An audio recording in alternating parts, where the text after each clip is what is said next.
I'm Karen Creature. Welcome to my YouTube channel. So this video is going to be the first video in a series of videos about Goth that I'm going to be making for as long as I can come up with things to talk about within Goth, so probably a long time.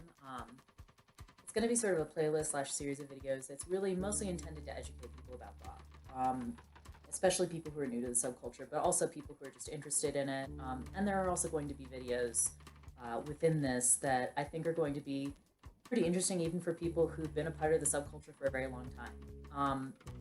I will apologize for the video and audio quality. Unfortunately, I don't really have any better equipment than just my laptop and its built-in webcam and microphone, so unfortunately this is what I'm working with for now until I can get anything better. So anyway, without further ado, I think that the first thing that you're going to want to know about Goth, and probably the most important thing in my opinion, is that Goth is a music subculture. There are going to be people who are going to argue that no it isn't, and it's elitist to say that it is. I'm sorry, but those people are incorrect. I've been really into Goth music for at least 10 years now, and in addition to that, I've also done a lot of academic research on it. I actually spent an entire semester doing an academic research specifically on music subcultures, of which Goth is the biggest one. So I've done a lot of research on it. With the amount of knowledge that I've kind of picked up over time through that and just through exposure to other Goths, I really don't think that you can in good faith say that Goth is not a music-based subculture, and hopefully this video and some of the other videos in this series will kind of explain why that is, and also why there are a lot of misconceptions, because a lot of people do have misconceptions about what Goth is and what it means. There seems to kind of be this idea that's quite pervasive that anything that's, like kind of dark, especially aesthetic-wise, or kind of edgy, is Goth. That is, again, not correct. Goth does, words have meanings, and Goth is a word that has a specific meaning and definition. It comes from a very specific subculture that is rooted in music. If you aren't engaging with that music, then maybe you're something else. Maybe you're part of another subculture, but you're not really a Goth. Maybe call yourself like a darkling or darkly inclined. But if you have no interest in the music, then sorry, but you're not a Goth. That being said, if you're new to the subculture and maybe don't know much about the music yet, that's totally fine. We all start there. I think most Goths do agree that it's a really good thing to be educating baby bats about the music and to be welcoming to baby bats, because we want our subculture to stay alive and we want other people to be able to find joy and connect with the things that we love. So it is important to us that you have resources to be able to learn about that stuff, which is why I created this video and this channel. It's because I want to make that happen rather than, having people get mad at you because you don't know about Goth music yet. So that's kind of what, that's an important part of this to me. So with that in mind, Goth music can be, it's a pretty vast spectrum, really, more so than a specific genre, at least in my opinion. In order to kind of understand why that is, it helps if you know more of the history of Goth. I wouldn't say it's essential to know everything about the history of Goth, but there are a few basic things that I'll go over in this video. I'll go a lot more in depth later in the series, and I'll probably also do this because they're very closely related. The main sort of subgenres of Goth, or some of the main ones at least, that are probably going to be good ones to kind of start out with talking about are going to be darkwave, post-punk, gothic rock, and death rock. It's not really an exhaustive list at all, but that's going to be sort of the basic stuff to kind of give you different ideas about what different types of goth are going to sound like. Because they're sort of like different corners of this large spectrum, and there are going to be other genres that are going to fit in between, but those are kind of going to be, I guess, the main sort of four pillars, I guess, of sort of goth music, at least to me. Other people are probably going to have different ideas about where all those fit, or think that other genres are more important to talk about. And that's fine. This is just my opinion on those things. But those are going to be very relevant genres that will certainly give you a good introduction to a lot of what goth music is going to sound like. There are also a few goth adjacent genres that you may or may not be familiar with. You're probably familiar with, some of them to some extent. And within those, it's not really so much that they're a part of goth, but they maybe have common influences, or a shared history, or there's something that a lot of goths are also going to be into, that do sort of fit into the subculture in a way, basically. So probably the biggest ones of those are going to be post-punk, which, not all post-punk is goth. Some post-punk is very much part of goth. Some post-punk is really just kind of its own thing. Again, I'll probably explain that in more detail later. And the other big one is going to be industrial, just because industrial kind of evolved from and also alongside goth, and for decades now, DJs in goth clubs or on goth nights have played goth and industrial music side by side most of the time. So while people who are into goth and people who are into industrial are probably both going to insist that they are different subcultures and they are not the same, there is significant overlap, and some people are very into both. There are people who are both goths and rivet heads, just as there are people who are goths and punks, etc., etc. So those are going to be some of the big ones, but you're also going to probably, at least hear about things like shoegaze and dream pop, which are more closely related to each other than to goth, but there is some shared influence there, and some degree of sort of connection, and a lot of goths do like those bands. There also has been a little bit of overlap between that and other things, or at that and goth, like Lycia, for example, combines elements of both shoegaze and goth music in their music. So there are going to be things like that.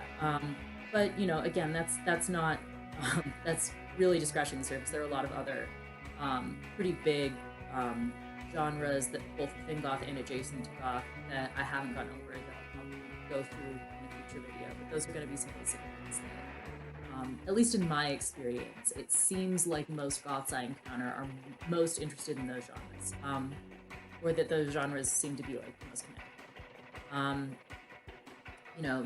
So that's kind of where sort of the music kind of starts. But there are other elements to the Gothic subculture. For example, literature. Goths tend to really like kind of a few different types of literature. For one thing, sort of romantic and Gothic literature, especially from the 18th and 19th centuries, is something that a lot of goths like. It's also something, there's kind of this misconception that it wasn't a part of the goth subculture from the beginning, but it kind of was, just in that there were some early goth bands like Susie and the Banshees, for example, that did read that literature and were influenced by it. So it has been a part of the subculture in that sense for all that time.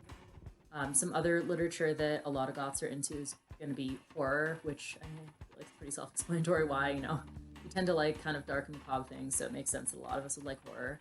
A lot of us also like vampire novels, not really Twilight so much, at least most of the goths that I know that are into vampire stuff aren't really into Twilight per se, but some are maybe going to be into like Dracula or like Anne Rice novels, which I'll probably do another video on in the future, because I have some kind of complicated thoughts and feelings about Anne Rice. So you're going to be able to kind of, get a sense of, those tend, at least in my experience, those tend to be things that I see like most commonly among goths. And similarly, there are going to be similar themes in film among goths. Goths love vampire movies often, and goths also often really love horror films. And actually, a lot of early horror films did sort of influence the development of goth. Particularly like Bauhaus, I know, was very influenced by Hammer horror films, and a lot of German expressionist things. I mean, they're called Bauhaus, which, if you don't know, Bauhaus was a German art movement that Nazis ended up destroying. That's what the band Bauhaus named themselves after. They were really big, really influential in the early days of goth, which is why I think that's relevant. And also because, the aesthetic that they got from those horror movies, like Caesar the Somnambulist and The Vampire Thing, which Dave Vanian of The Damned also did the whole vampire thing very early on. That also kind of influenced a lot of goth aesthetic, things like that too. So you're gonna have that kind of literature, that kind of film. There's a little bit of stuff with art, mostly like most of the connection I think that goth tends to have to art is going to be either like sort of German expression stuff that goth was into, or like romantic art, because romanticism was a movement in both art and literature. But those sort of influences are going to be a little bit less pronounced, and it's really going to be more that they influence specific bands or individuals within it than they really influence the whole scene. So it's often more like goth influences art than the other way around, at least from what I found. So there's going to be that. There's also just sort of like this appreciation for just sort of a general dark aesthetic, which kind of ties into sort of more of the philosophy of goth, but also it's just aesthetic. And then there's also fashion. Fashion is a pretty big thing within goth, but it's not. Dressing like a goth doesn't make you a goth in that sense. And it's also like you don't have to dress like a goth to be a goth. A lot of goths like to dress in this way, but it's not necessary. Think about goth fashion. There are a lot of different types of goth fashion, and also just a lot of different sort of subtypes of goth. I'll probably go over all that in video in the future. Just not right now, because it's long and complicated. But goth fashion, it has, its roots in things like the Batcave Club, which is a goth music sort of venue club thing in the 80s that influenced a lot of it, but also, in the personas and aesthetics of bands, inspiration from old horror movies and things like that. So it does have a lot of that. But also, because goth comes from punk, goth originally came out of punk and started as almost like sort of a subgroup within punk. Goth fashion is also heavily influenced by punk fashion. So part of what that kind of ends up meaning is that things like DIY are going to be really important in goth. In like the late 70s, early 80s, when goth was kind of starting, you couldn't really just go to like Hot Topic or like buy a pair of Demonia boots or whatever. That wasn't really a thing that you could do. So people pretty much had to either make or kind of dig through thrift stores and stuff to find their own sort of clothes for the goth aesthetic, which meant that DIY was both sort of a philosophy but also a necessity for goth. And that has changed a little bit now that there are stores that do kind of cater more to that aesthetic. However, it's still very much an element of goth, as well as sort of the like anti-commodification sort of attitude that goes with it. That's also still very much a thing of goth. Not that you can't also buy like I don't know, Killstar or Blackcraft Cult or whatever and still be a goth. Like you can still buy those things. It's just that doing so doesn't make you a goth, and it's a goth fashion is more complicated than just the looks, if that makes sense. And with that being said, that kind of brings us into the philosophy of goth, because a lot of goth fashion is rooted in creativity. The makeup, the hair, the ways that people design things like battle vests and stuff like that. Which those aren't really as much goth as they are in punk, and death rock kind of, not really as much in goth.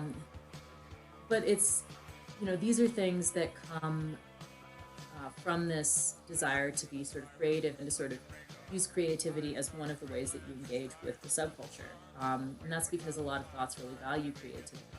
That doesn't mean that every single goth has to be like an artist or a writer or things like that. And within the philosophy of goth, like nothing about the philosophy of goth is going to be universal for the most part. I mean, goths are pretty much going to disagree on most elements of that. However,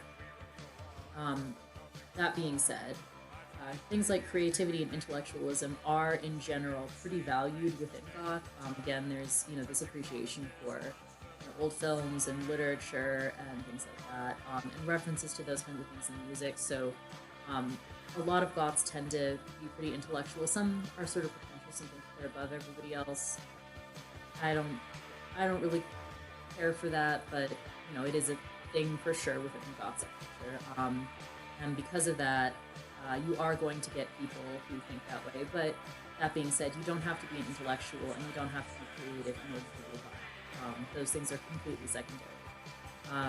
So, with that being said, some of the other important elements of goth philosophy, there is sort of a little bit of a political streak to goth. It's not anywhere near as pronounced as it is in punk, and it's also definitely not universal. But like I said, goth came from punk, so some of those values are kind of there within goth. For one thing, the way that you're dressing is, intentionally shocking and, intentionally sort of a rebellion against a lot of sort of more conservative social values and norms. That's something that is always, has always been a part of goth, just as it's always been a part of punk. So that means it doesn't really tend to lend itself very well to right-wing political ideologies. There are some goths that unfortunately used Nazi paraphernalia and stuff like that as an aesthetic, and therefore there are some people within goth who kind of buy into that just because it's edgy, basically.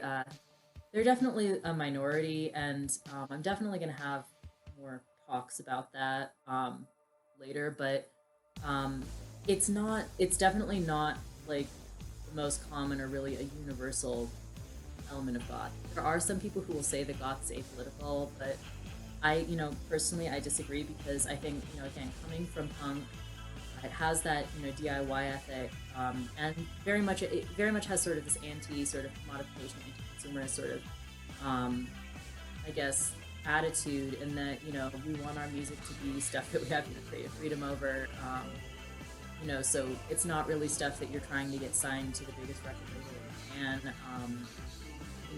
we're kind of doing our own thing fashion-wise and, not buying a ton just from corporations. I mean, again, you can still buy stuff from like stores or whatever, and that's fine, but there's sort of an element within goth of like not doing that too much, I guess. At least some people don't care, but some people definitely do. Just because we don't want our subculture to be commodified, because if it just becomes a trend, then it loses all the things that make it special. And that's not really something that any of us want. So we try to sort of keep it sort of this anti-commodification sort of thing.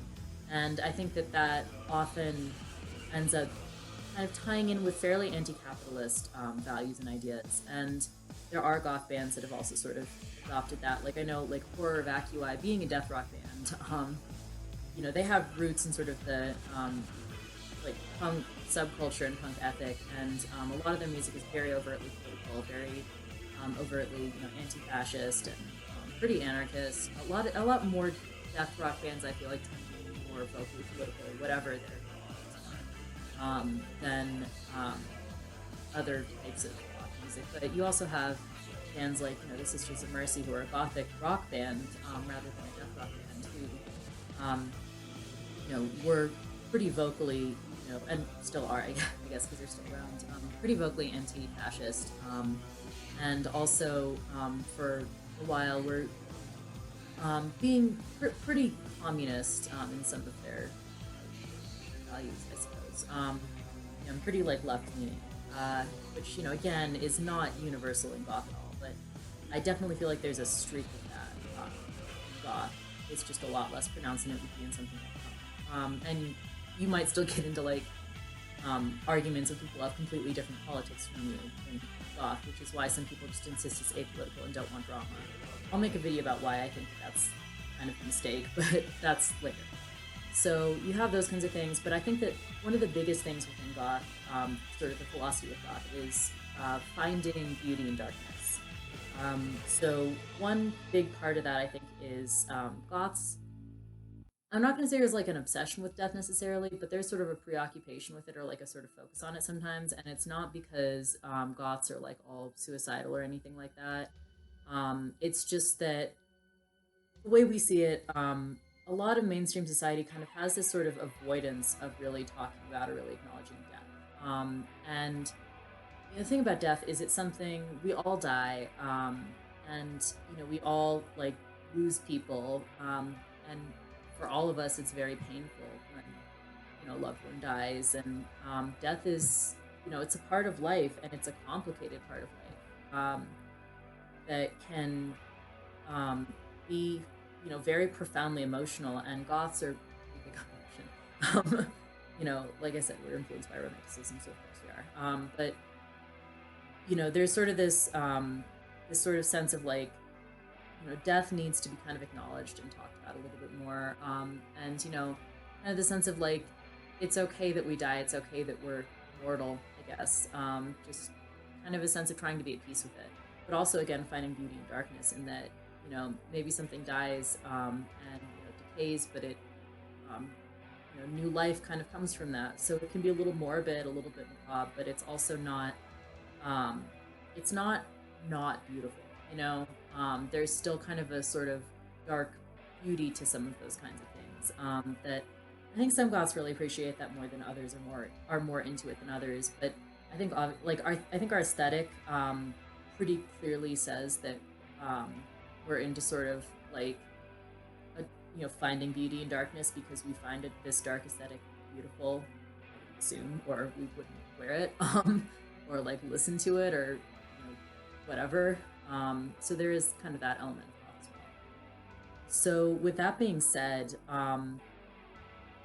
you're probably wondering then, well, why is it that music is goth, but that none of these other things, like being into any of those other things, doesn't make you a goth? And the answer is like it's kind of complicated, but just because somebody is into goth music does not make them a goth. However, that music and the subculture are very, very closely tied to each other. They inform each other. They are at each other's hearts. They are constantly, there's kind of a constant back and forth between the music and the subculture. They're kind of one and the same in many ways. So even if you're not a part of the subculture, if you like the music, um, you generally have some connection, at least, to the subculture through that music. Whereas the other things that I talked about, not really as much. A lot of people find beauty in darkness. That doesn't make them goths. Doesn't mean that they consider themselves goths or really have anything to do with the subculture or want to be goths. Same goes for liking certain books or films. Just because you read Frankenstein and you really liked it doesn't make you a goth, and I don't think most people would think that it does. You know, it's stuff like that, or like just because you like horror movies, that doesn't necessarily make you a goth. That just makes you a horror movie. And also, being a goth doesn't mean that you necessarily like all those things. You can be a goth and you don't like scary movies, and that's totally valid. It's not universal by any means. It's not really the thing that holds us together. The thing that holds us together, and that has always held us together, has always been the music, and sort of the shared appreciation for it, and the sense of community that we form around the music. So we have that, and then there are though people who say that goth can just be a fashion, which again I think is a mistake and incorrect because of how tied in the fashion, even the fashion is with music, really. But that being said, it's like anybody can like buy a Killstar sweatshirt or put on black lipstick on Instagram or whatever and call it goth. That doesn't mean it has anything to do with the subculture. And frankly, there are a lot of things that I think get mistaken for goth, or that even the goth gets mistaken for, that have nothing to do with goth. And just because something is sort of dark and edgy doesn't make it goth. There are, for example, a lot of people who are into dark and edgy music and fashion and things like that, and that have kind of these alternative music-based subcultures that are not goth and don't really have anything to do with it. For example, like metal. There is some overlap. There are people who are both goths and metalheads at the same time, just as there are people who are both goths and metalheads at the same time. But you ask a metalhead or you ask a goth, are goth and metal the same thing? They're generally going to be like, no, of course they're not. They're based around completely different types of music. And as a result, a lot of things about the subcultures are also going to be different. They're different subcultures, they're different communities, different cultures. They're not the same. I think generally you ask somebody from those subcultures, and that's what they're going to say. And the same goes for something like emo. I think emo is one of, at least in my experience, it seems like goth and emo get mistaken for each other a lot by the uninformed. Um, but it's like when I think of emo, and I know that there are going to be people who are, um, really big fans of like 90s Midwest emo who are going to like, beat me up for this. And then there are also going to be people who are really big like Rites of Spring fans who are like, how dare you imply that any of this is emo? How dare you even imply that Midwest emo is true emo? Because it's not. I understand that that's like a thing that some people think within that, but I'm not emo and I never have been, so I really am not the person to be speaking on that.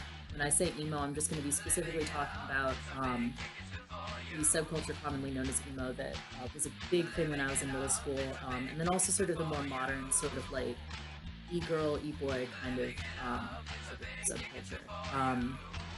The thing about emo is that it's like a lot of it, is associated with bands like MCR or Panic at the Disco, or even Lil Peep, which even I, as somebody who doesn't really know emo, cannot understand why some people think that Lil Peep is emo because he's not. But it's like, you have those kinds of things that emos are really into, and you look at the music, you look at the subculture, the subcultural values, even the aesthetic, everything about it is completely different. And that's fine. Like, emo's its own thing, and that's cool, but they're not the same thing.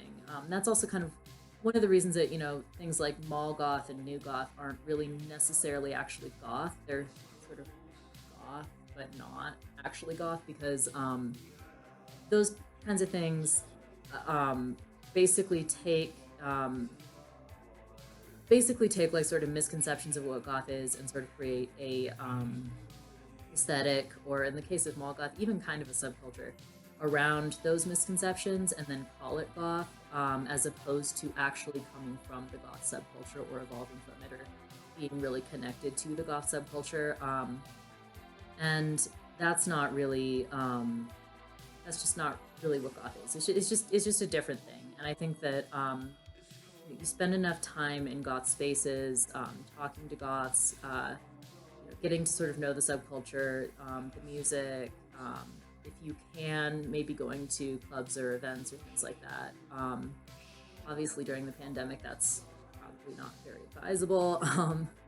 And I haven't been doing that just because of COVID, but like, it's a thing that when you really kind of spend time in the goth community, you really start to understand why it really is completely different from those things. And just liking things that are also commonly liked by goths, or just dressing in a way that is reminiscent of goth fashion, is not the same thing as actually being a goth and being a part of the subculture and knowing the music. So hopefully that clarified that, and sort of clarified some misconceptions, maybe gave you a little bit of education, a little bit of helped you maybe learn some things that you didn't already know. That was sort of the goal with this, was to sort of like, educate. So, with that being said, that's pretty much it for now. I'm going to go into a lot more detail later with other elements of goth, or just sort of more in-depth versions of things that I talked about there. But that being said, I think I've gone pretty much as in detail as I was ever going to go. This video is already getting really long, so I'm going to cut it short now. Please, if you like this video, please subscribe. I also have a Tumblr that I'll link that is also kind of the same thing, where it's sort of meant to sort of share different parts of the goth subculture, both for education purposes and so that just people who are into it can kind of enjoy and appreciate that. That's going to be, Kieran Creature on Tumblr, and I'll link that. There's also, I have Twitter, which I might link, I don't know, that, it's just Twitter. It's not really particularly educational, it's just thoughts, and maybe discourse and drama. Probably not a lot of that. I try to avoid that when I can. And then also there's going to be my Instagram, which really is more just sort of my own goth, makeup looks and fashion and things like that. Just because I enjoy that as well as this expression of creativity. And there's still going to be music stuff on there. It's just not really going to be as pronounced. It's just going to be there, but not the main focus. So you can follow any of those if you're interested. Yeah, I hope you enjoyed this video.